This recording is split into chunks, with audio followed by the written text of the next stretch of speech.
नमस्कार दोस्तों, मैं हूं आशीष और आप लोग देख रहे हैं मेंटल यूट्यूब चैनल। आज की वीडियो में हम लोग बात करेंगे साल्बुटामोल टैबलेट के बारे में।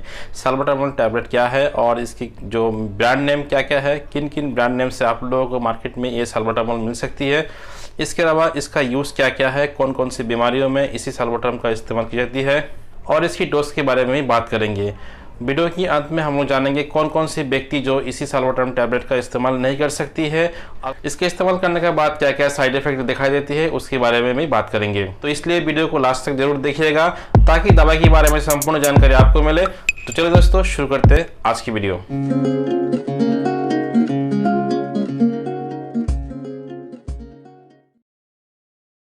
ये जो साल्बुटामोल है ये आप लोगों को सिरप फॉर्म में, टैबलेट फॉर्म में, इसके अलावा इंजेक्शन या इनहेलर ये आदि फॉर्म में आप लोगों को मार्केट में मिल सकती है।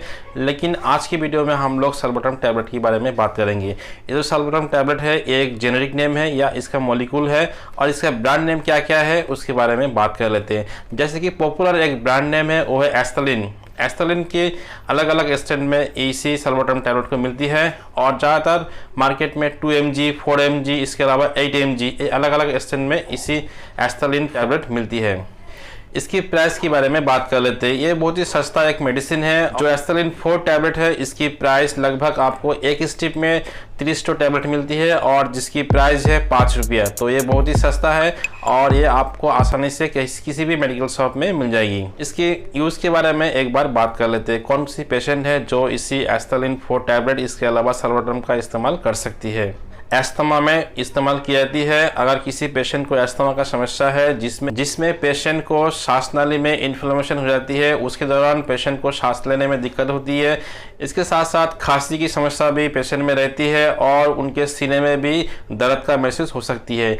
तो इसी सांस लेने में जो प्रॉब्लम होती है तो उसको ठीक करने के लिए डॉक्टर साहब आपको इसी एस्थलीन 4 टैबलेट या साल्बुटामोल टैबलेट का इस्तेमाल करने का सलाह दे सकती है। बहुत सारे व्यक्तियों में देखा गया है एक्सरसाइज ज़्यादा करने से उस दौरान उनको सांस लेने में दिक्कत होती है या उसकी सांस फूल जाती है।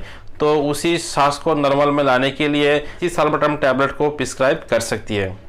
COPD नामक एक बीमारी है जिसमें पेशेंट की लंग्स की रिलेटेड ये समस्या है और सांस नाली में लंबी समय तक इन्फ्लेमेशन रहती है और इसमें पेशेंट को सांस लेने में दिक्कत हो सकती है या काशी हो सकती है। इसके साथ साथ उनको सीने में दर्द की महसूस हो सकती है। तो ये सारी समस्याओं को ठीक करने के लिए डॉक्टर साहब आपको इसी एस्थलीन 4 टैबलेट को प्रिस्क्राइब कर सकती है। ड्राई कॉफ में भी इसको इस्तेमाल की जाती है। किसी पेशेंट की अगर ड्राई कॉफ है उस दौरान दोस्तों काशी बार बार रहती है या लॉन्ग टाइम उनको काशी का समस्या रहती है तो उसको भी ठीक करने के लिए डॉक्टर द्वारा इसी साल्बुटामोल टैबलेट का इस्तेमाल की जाती है।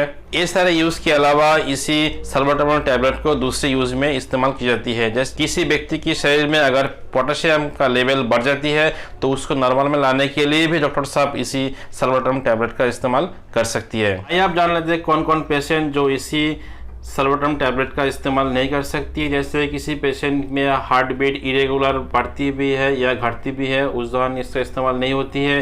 अगर किसी पेशेंट के BP बहुत ही हाई रहती है, डायबिटिक्स पेशेंट, इसके अलावा जो लंग्स में किसी प्रकार भी इन्फेक्शन होने से भी इसी साल्बुटामोल टैबलेट का इस्तेमाल नहीं होती है। किसी भी मेडिसिन का डोज डॉक्टर द्वारा दी जाती है पेशेंट की कंडीशन, इसके साथ साथ उनकी एज एंड वेट को देख के।